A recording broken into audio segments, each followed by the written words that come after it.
Krishna, Hare Krishna, Krishna Krishna, Hare Hare, Hare Rama, Rama Rama, Hare Hare, Hare Krishna, Krishna Krishna, Hare Hare, Hare Rama, Rama Rama, Hare Hare. Krishna.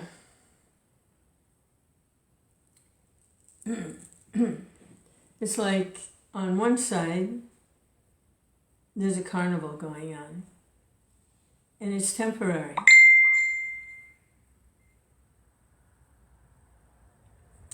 It's the material world. It's like a carnival.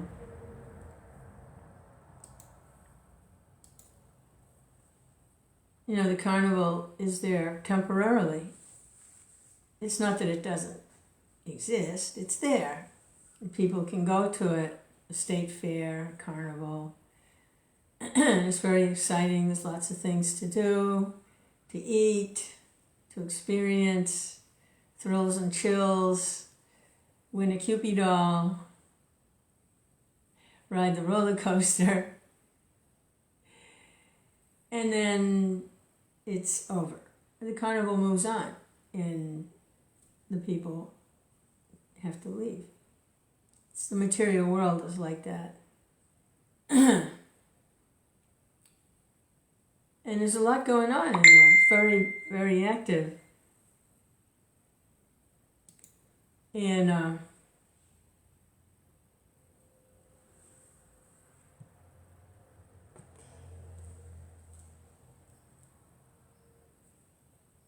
but it's not very satisfying because it's temporary. There's nothing lasting or permanent. And there are dangers, and it's not a very safe place. It can be frightening at times. But there's definitely a lot going on. A person can remain active for a long time. Life after life, they can go to a carnival, life after life, to have some activity to do.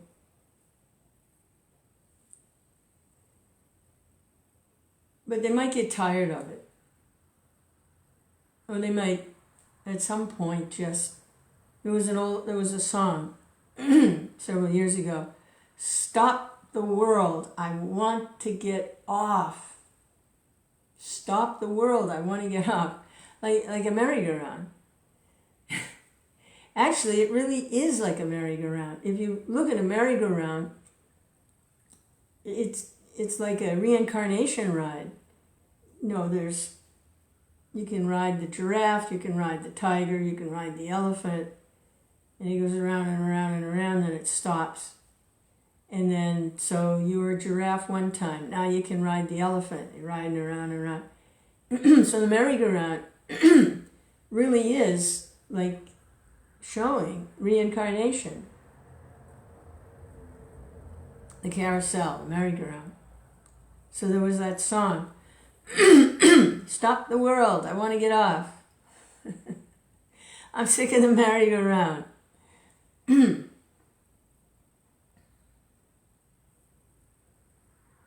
But they can ride the merry-go-round for lifetimes after lifetimes after lifetimes. But they may reach that point where there's got to be something else. There has to be. I can't keep doing this. There has to be something else. And then they start to ask questions like, what's really going on? What is the goal of life? How can I be happy and safe and secure? Is it God? It gets like that. So then they might become fortunate because they're asking the right questions and they're not using all their time and energy to ride the merry-go-round. Now there's some opening for hearing from transcendentalists, spiritualists, religionists, realized souls to one degree or another, and they start to find something else to do besides ride the merry-go-round. There's something else to do now. They become active in another sphere.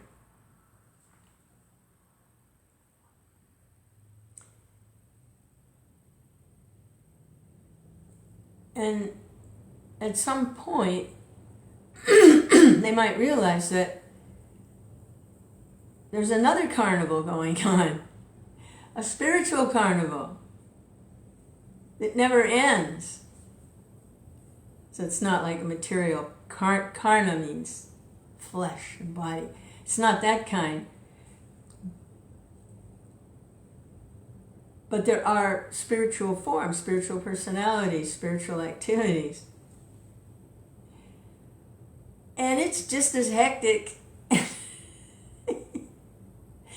Even more so. There's even more going on that spiritual realm than there is with the cuckoo merry-go-round. Birth after birth after birth. That's boring compared to what's going on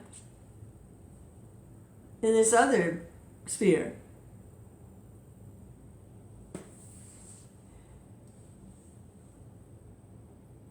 So,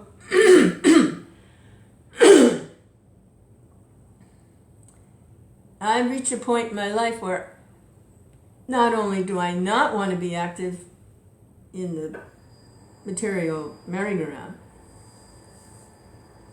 but I can't be. Just physically, I can't. Run around, doing stuff, moving things around, getting things done. I can't do it, you know? I'm in my 70s. I'm like, wow, I got up this morning. That's big news. You know? And I'm doing good. A lot of the friends I know, they can't even get up in the morning. Or if they do, they're in a wheelchair, or they got a cane, or this hurts, that hurts. So at least I'm functional, you know, physically functional. But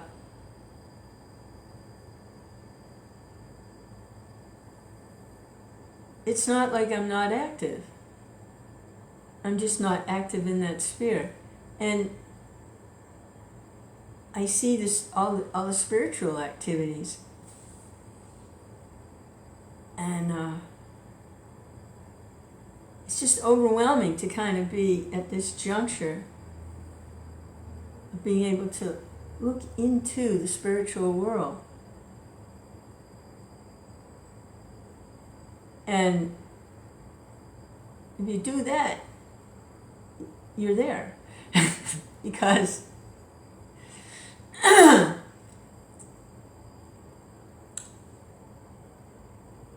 consciousness is how devotional spiritual consciousness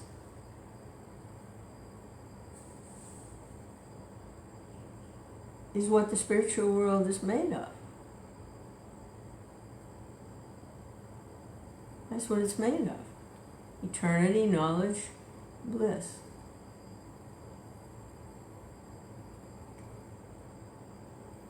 And it's just so amazing what's going on in the world now. The carnival is still very, very active. Oh, it's all stirred up. It's like a bee's nest that somebody's been stirring around. This is all over the place. And the spiritual world is manifesting. The conscious world, spiritually conscious world is manifesting. And very quickly. It's happening very quickly. It's a great miracle. Hare Krishna, Hare Krishna.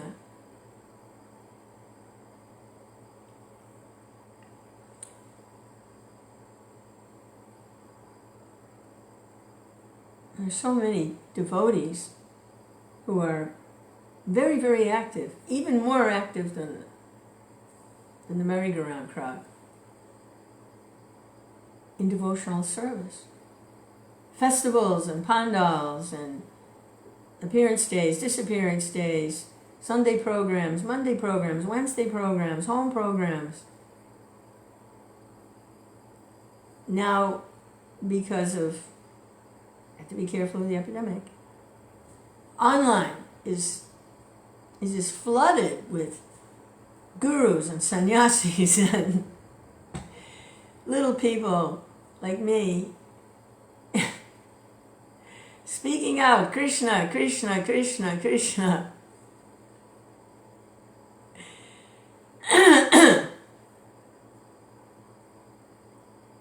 Purifying the ether with the glorification of the Supreme Personality of Godhead.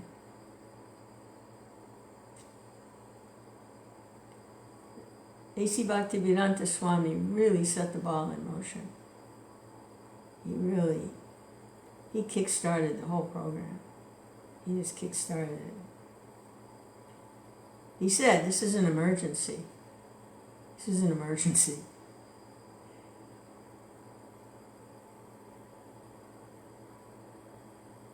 He did whatever he needed to do to avert the impending disaster.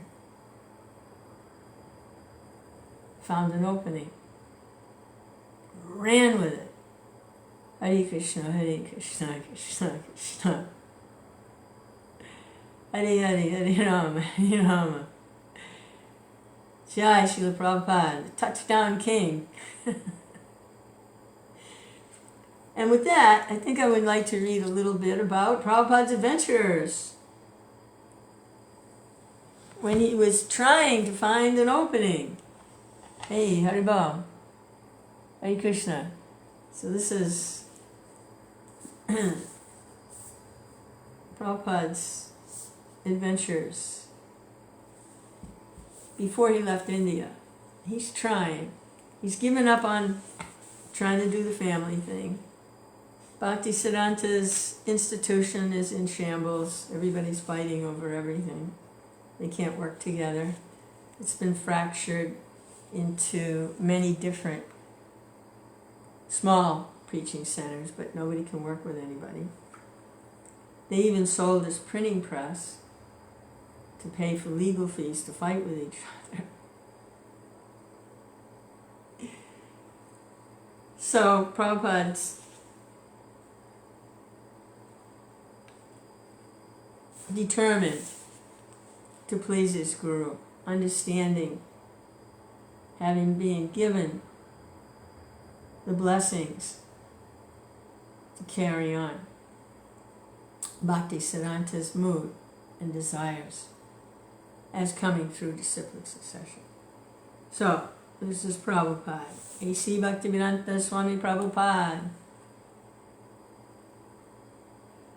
His disappearance day is going to be celebrated.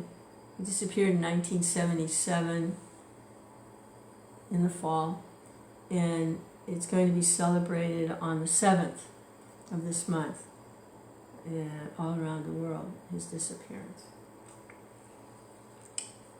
Krishna. But his disappearance is like Krishna's disappearance, because he's always with Krishna. So it's like today's really cloudy outside. You can't see the sun. And the light is very dim and drab and damp and chilly. And you can't see the sun. But it doesn't mean the sun isn't there. It's just it's behind the clouds. So Prabhupada is like that. It's disappeared, like the sun has disappeared. But his presence can be felt. And he's available in his books, and in his teachings, and in his followers' hearts, the hearts of his followers. I heard someone say something really nice. I really liked what they said the other day. They said, hearing from the different disciples of Srila Prabhupada, we get a more full picture of Prabhupada, because each of the disciples has a different connection with him and a different perspective because of their unique individual relationships with Prabhupada. So then we get a fuller picture of Srila Prabhupada in how he was relating with all the different disciples. I really like that. That makes a lot of sense.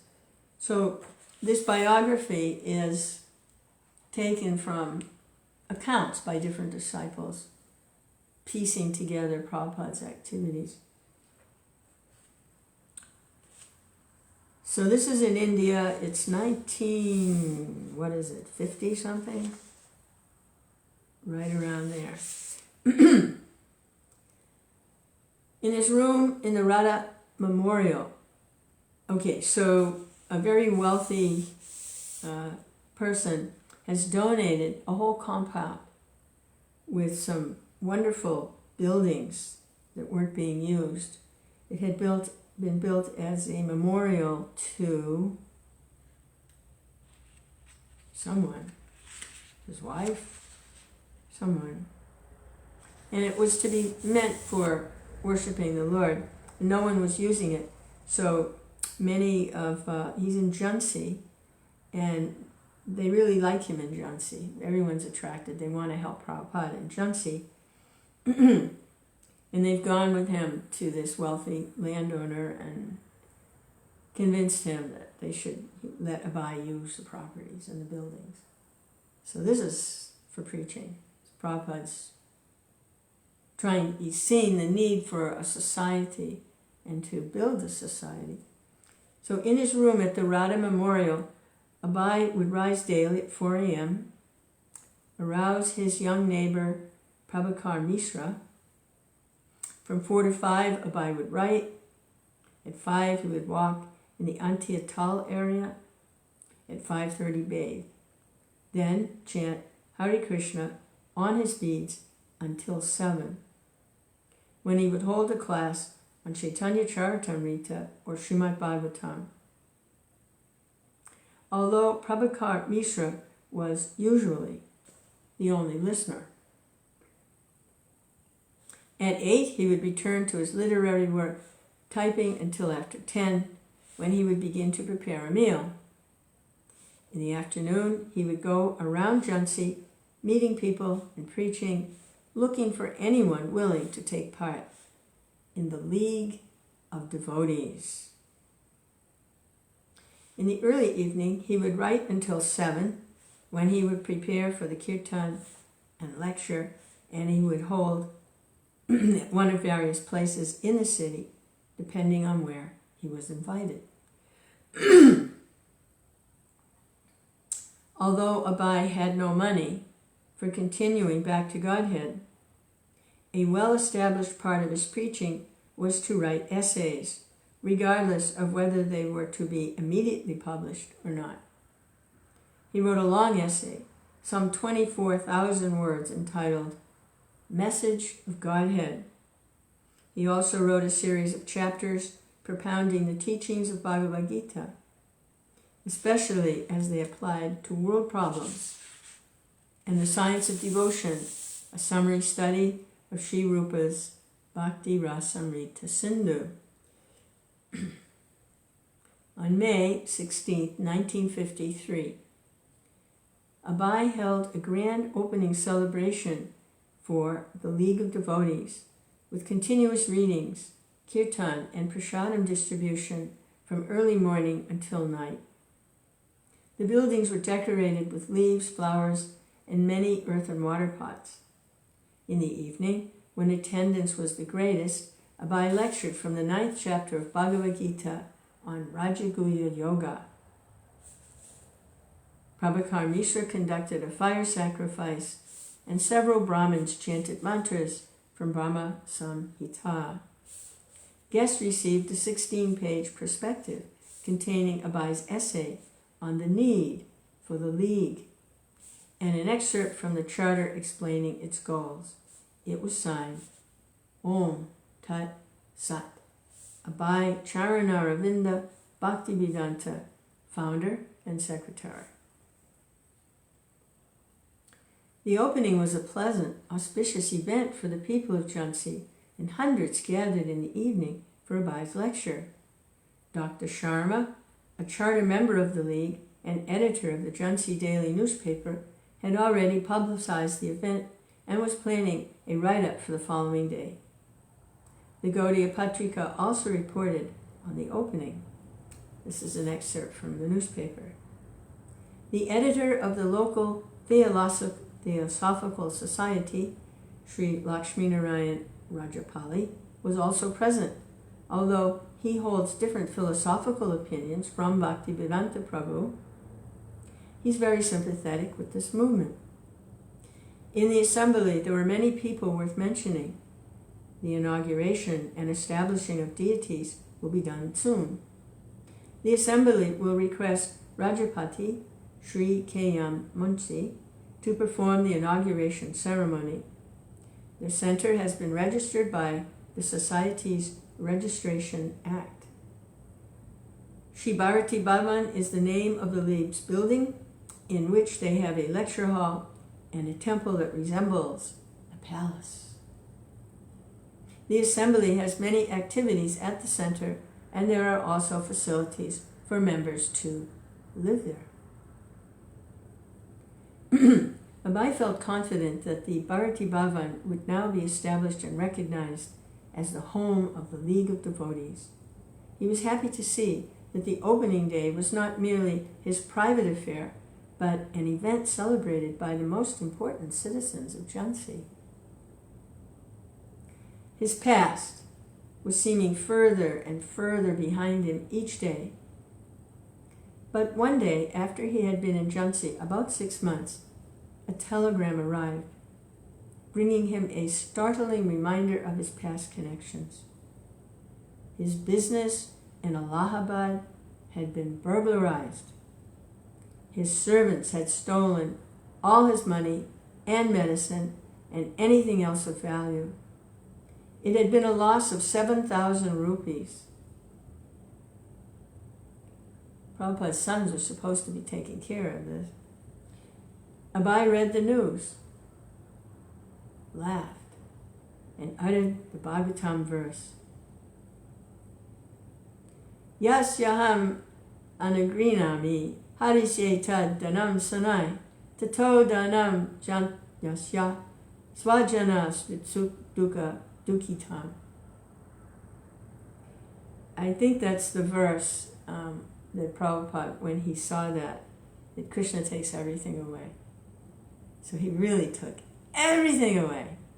Even the slightest connection to his activities in the past was now swept away by the material energy. He didn't even have the slightest connection now to be. It was gone, everything was gone. Prabhakar Mishra advised Abhai to go back to Allahabad to recover what he could. No, Abhai said, this is good for me. I was sad, but now one great attachment has come to an end, and my life is fully surrendered and dedicated to Sri Sri Radha Madhava. Abhai's son Vrindavan soon arrived in Jhansi, requesting Abhai to come to Calcutta, revive the business. Abhai Charan Dey and sons. As they sat together in Abhai's room at the Radha Memorial, Abhai explained that he could not go back. He requested Vrindavan to stay and assist him by doing typewriting, but Vrindavan returned to Calcutta. From his first meeting with Prabhakar, Abhai had urged the younger, educated man to take part in the League of Devotees as a full-time assistant. Although as lecturer and medical officer, Prabhakar had many duties at the university, he helped as much as he felt he could. He soon became Abhai's most active assistant. Abhai appointed him secretary to the League, and after several months, initiated him. Thus, Abhai became Prabhakar's spiritual master, and Prabhakar became Abhai's first disciple. As a preacher, Abai was duty-bound to accept disciples, giving them the Hare Krishna mantra and the parampara instructions as he had received them from his spiritual master. Prabhupada, however, not being a completely surrendered disciple, remained independent, more like an assistant than a disciple. As university principal, Sanskrit scholar, and medical doctor, he continued to pursue his own interests also. Srila Prabhupada states here, that league of devotees, I was alone. There were some students, but they were not so active. I was doing everything. I wanted to organize with Prabhupada Mishra and others, but they were not interested to devote their whole time. If you asked him to do full-time work, that he'd not do. But he was initiated. They were all learned scholars in Sanskrit, medical men. Thus, when the Gaudiya Patrika had reported the opening day ceremonies, it had referred to Prabhupada in honorable terms as Abai's partner in the League of Devotees, although he was actually Srila Bhaktivedanta's initiated disciple. So this is from the newspaper. Bhaktivedanta Prabhu summoned the service of the Honorable Acharya Srimad Prabhupada Mishra Shastri, Kavya poetry, Vyakarana grammar, Vedanta philosophy, Tirtha, BIS MSA, all his titles, to perform the sacrifice. He is the principal of a college in which the Vedas and the Vedangas are taught and degrees are given. He is also the assistant manager of the League of Devotees. According to time and circumstances, Abai was engaging this young man in devotional service. Abai was interested not in collecting disciples, but in establishing the League of Devotees, and for that he needed assistance. So this is Prabhupada Mishra, Prabhupada's first disciple, and he says, when I first met Swamiji, he said to me, you are a Brahmin and a Prabhakar, and you are eating in a restaurant. You come with me. I will feed you myself, and I shall cook. So we would prepare prasadam and offer it to the Lord, and we would take Bhagavat prasad together. In this way, by his mercy, I got the chance to take prasadam. He also said to me, you become Keshahin, shaven. So I went with shaven head to the college where I taught, and everyone laughed at me. When I told Swamiji the situation, he said, since you are a medical officer, you can grow out your hair. When I took Diksha, Swamiji gave me my name, Acharya Prabhakar. My original name was Prabhupada Mishra, so he said, you don't write the Mishra, you are Acharya Prabhakar. He gave me the name and offered me Tulsi Mala and put tilak on my forehead and tied a Kunti Mala around my neck. He had registered the Foundation League of Devotees, and he appointed me as its secretary for preaching throughout the world. We used to go to the villages for Sankirtan and Bhagavad Gita Katha continuously.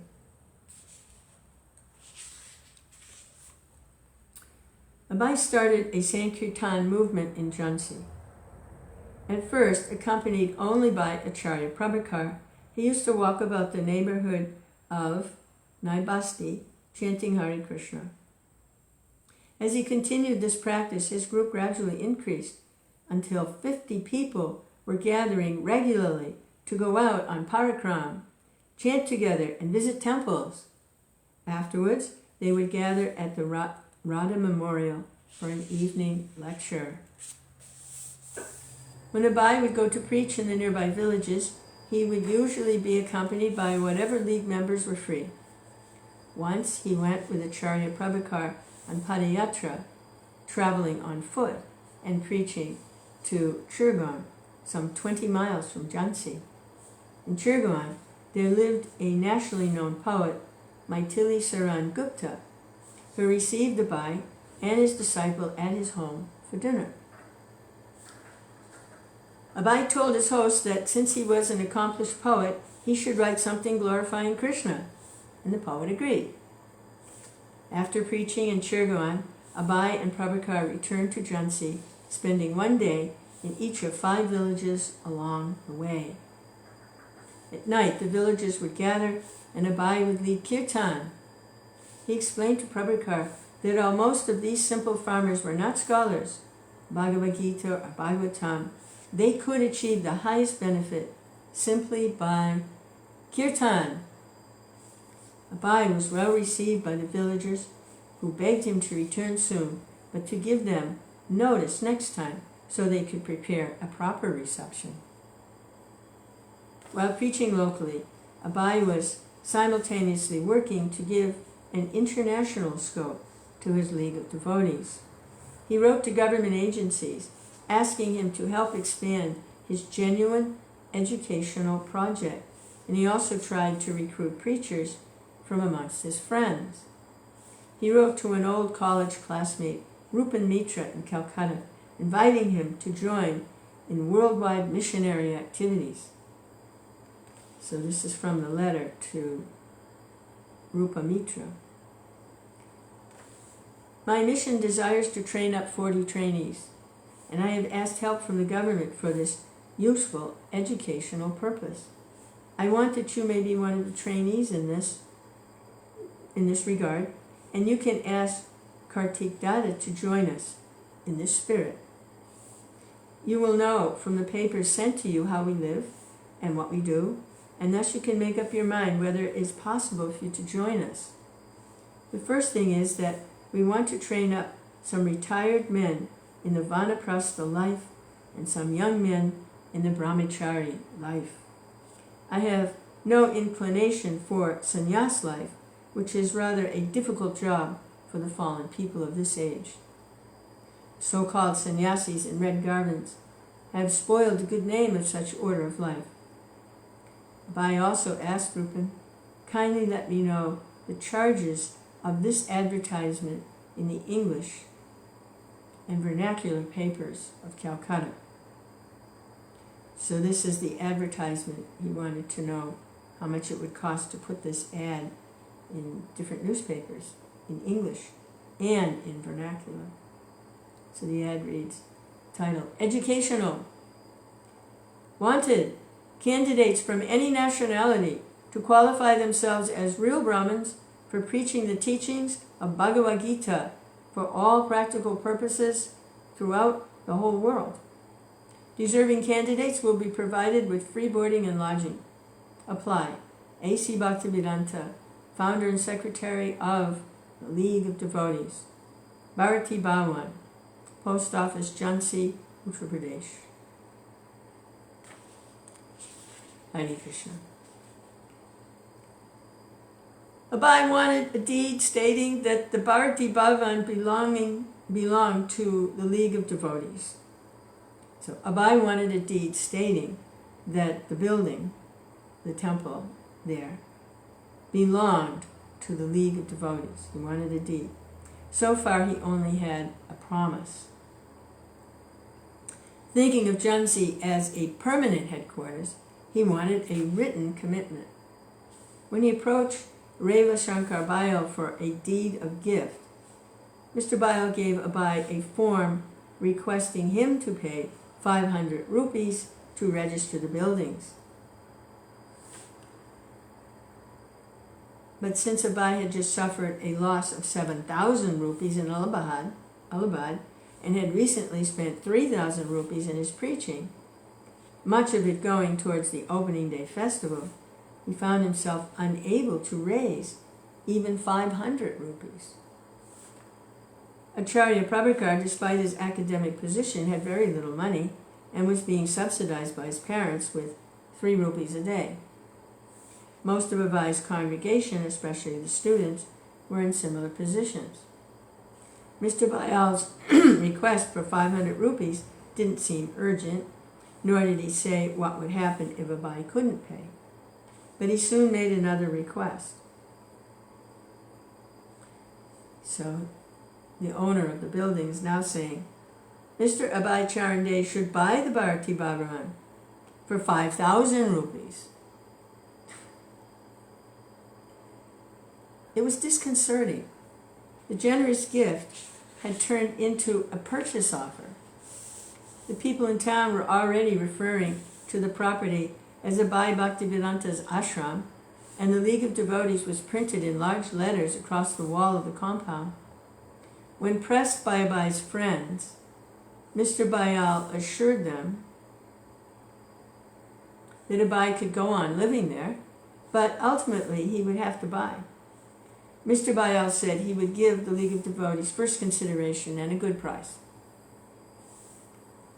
Abhay worried, not knowing what the landlord would do next. If the League could purchase the property, that would be best. But he had been unable to raise even 500 rupees. 5,000 rupees seemed impossible. Abhay found no strong financial backing for his congregation. His League did not include even a single full-time worker. He did not know of one way to raise money. Oh, he did know of one way to raise money: his pharmaceutical business. He still had a small operation being run by his son in Calcutta. Abhay had formerly been earning 3,000 rupees a month. He considered approaching Godbrothers for help, but the prospects of earning money himself seemed more likely. For 30 years he had earned money by his pharmaceutical business. He could do it again for the most worthy cause.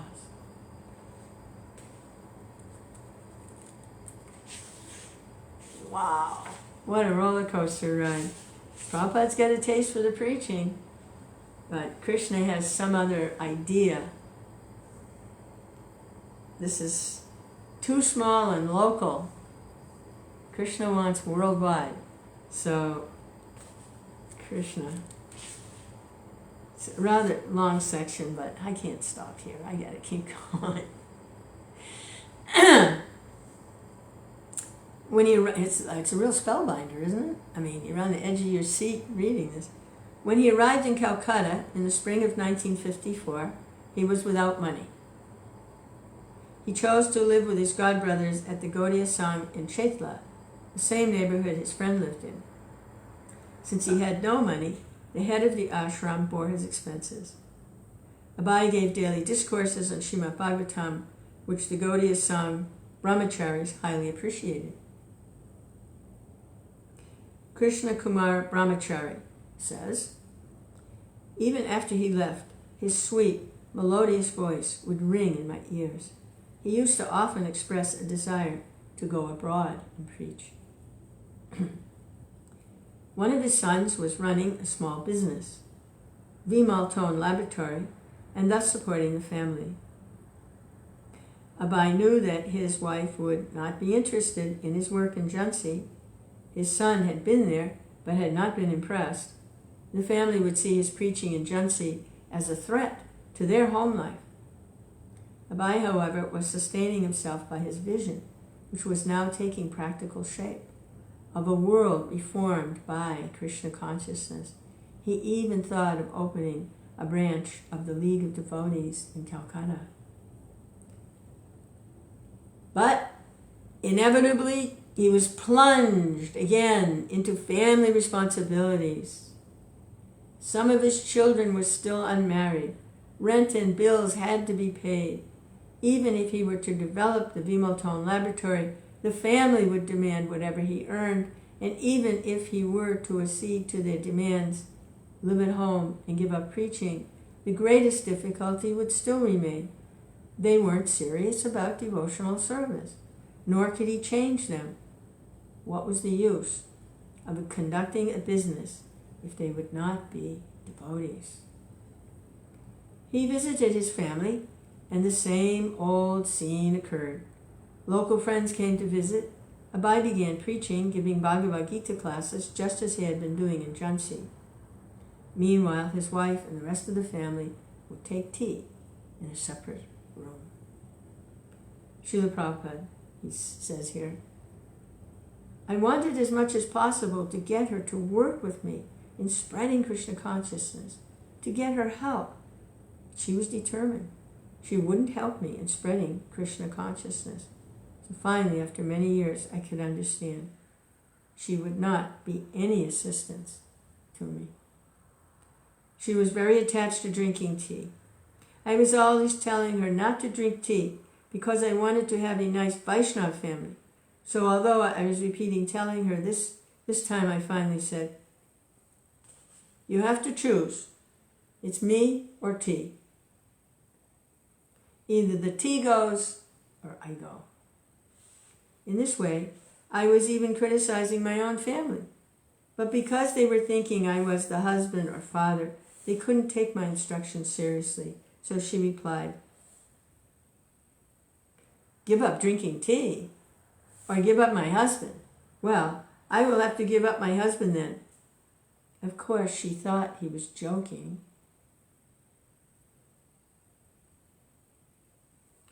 One day, Radharani made a great mistake. Oh, this is really bad. This is a killer here. One day, Radharani made a great mistake. There was a system of barter in which a customer would place on a scale an object a shopkeeper considered valuable, and the shopkeeper would then balance it with an equal weight of merchandise. So while Abai was out, his wife took his worshipful Bhagavatam to the market and traded it for tea biscuits. Oh my God. Ah!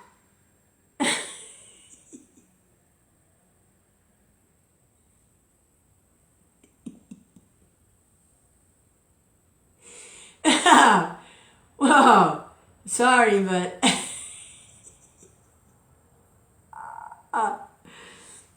when Abai came home and looked for the book, she told him what happened.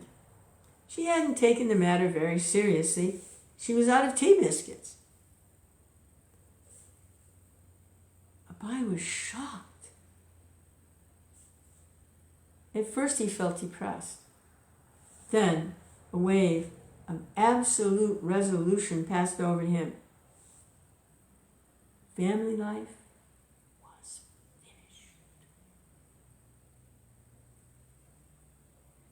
When he told them he was leaving, they didn't understand what he meant. He had been leaving for 30 years. He was always coming and going. When he walked out the door, they thought, there he goes again, he's leaving. It was the usual routine. Everyone could see, even the neighbors. Mr. Day was going again. He had been at home. Now he was going. He would be back again. But Abai knew he would never come back. So Prabhupada says, before leaving my family, I wanted to get all my sons and daughters married, but some of them disagreed. But then the time is nigh. Never mind whether they are married or not. Let them see to their own business. Suppose I die immediately. Who will take care of my daughter? At that time we say, God will take care. Then why not now? God will take care. My Guru Maharaj used to say that renunciation of family life was civil suicide. If you commit suicide, that's criminal. But that renunciation of family is voluntarily committing suicide. Now I am dead. Whatever you like, you do. Krishna says, Sarvadhaman Parityaja, give up all religion. So family is Griha Dharma, the religion of family. But Krishna says, give that up. But that attachment is there. And if we say that feeling of attachment has to be given up gradually, then we cannot do it. Because the attachment is there. But if God will take care of them, if I die immediately, then why not now?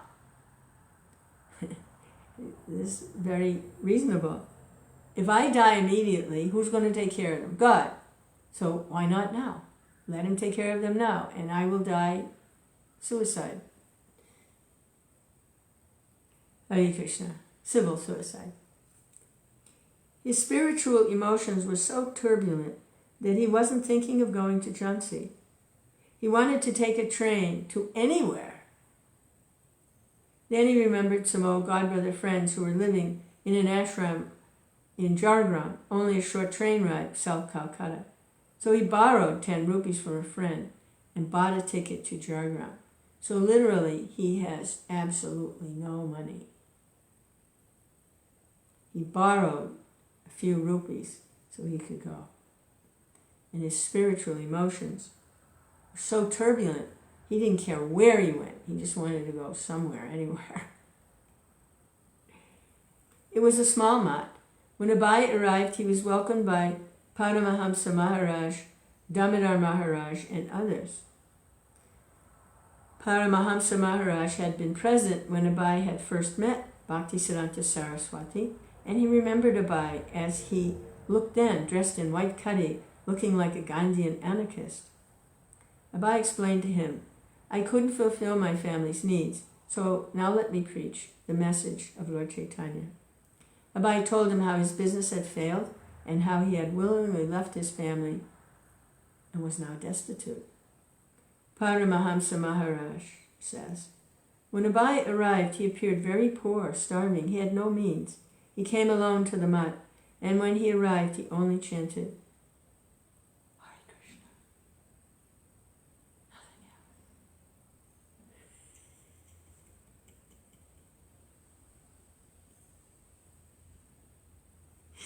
Hare Krishna. See, Prabhupada is being prepared.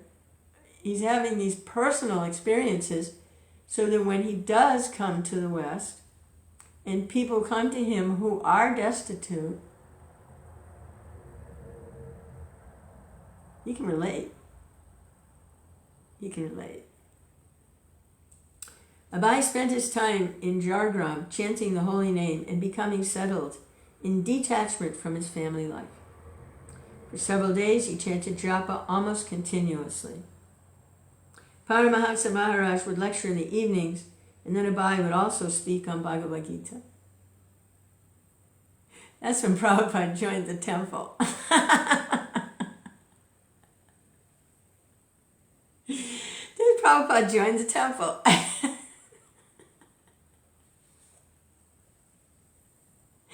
Whoa! I could say, how did you join the temple as well? I gave up my family. I had nowhere to go. I joined the ashram. Krishna. Oh my. Paramahamsa Maharaj would lecture in the evenings, and Abai would also speak on Bhagavad Gita. But as time passed, his thoughts turned again to Jhansi, and he soon felt ready to go back to the League of Devotees. He had to secure the buildings and go on with the preaching. But before returning, he obtained a large deity of Lord Chaitanya that he planned to install at the Bharati Bhavan. Ironically, he had come to Calcutta to do business and raise money, but now he had no money, no business, no family responsibilities.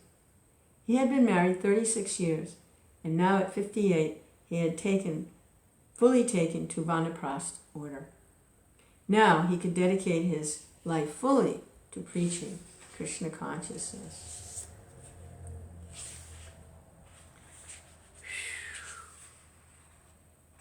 I had heard briefly, there was a League of Devotees, but filling in all the details of what went on there, my goodness. Hare Krishna. Krishna.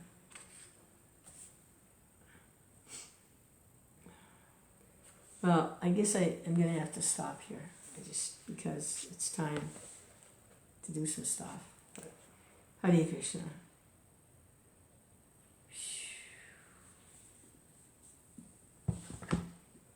Thank you, Srila Prabhupada. Hare Krishna. Thank you, Satsvarupa Maharaj.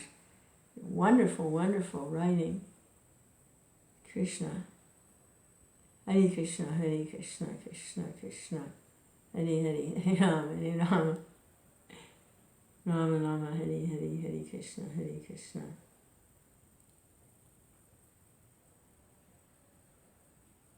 Yeah, there's so much going on. Materially, there's all, and even spiritually, yeah, festivals, ceremonies, and everything. But I find myself in a situation where I'm just not very physically active in either sphere, and yet I feel very much a part of things. It's not like just because I'm not physically active, I'm not connected. Hare Krishna, Krishna Krishna, Hare Hare, Hare Rama, Rama Rama, Hare Hare, Hare Krishna, We're chanting Hare Krishna, remembering Krishna, put Krishna in the center, it's always in the center. Take shelter of the devotees, take shelter of Srila Prabhupada, and yeah, way to go. Hare Krishna, Krishna Krishna. You know, it's that not everybody's going to be a Hanuman, you know. It's going to be a few little chipmunks or spiders or whatever they were, squirrels running around. And, Hare Krishna, Krishna. Krishna Chaitanya